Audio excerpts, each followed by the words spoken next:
So this is a quick tutorial of the Jane app for beginners. So once you're logged in or signed up into your Jane account, you'll land in the dashboard. From here, you can access your schedule, patients, billing, and settings easily. So to book an appointment is that you need to book a client, go to your schedule, pick a time or slot, select a client or create a new one, then pick a service. From there, you can now click save and you're all set.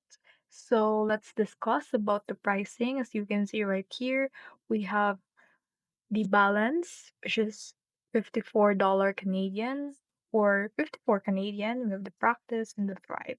So each of this is their own inclusions with the subscription.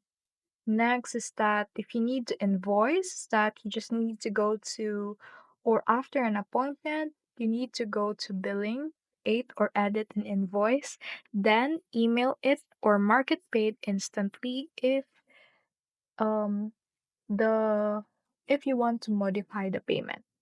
Jane also supports online sessions, insurance claims, and integrated payment processing for a seamless workflow. And that's it for the Jane app in a nutshell.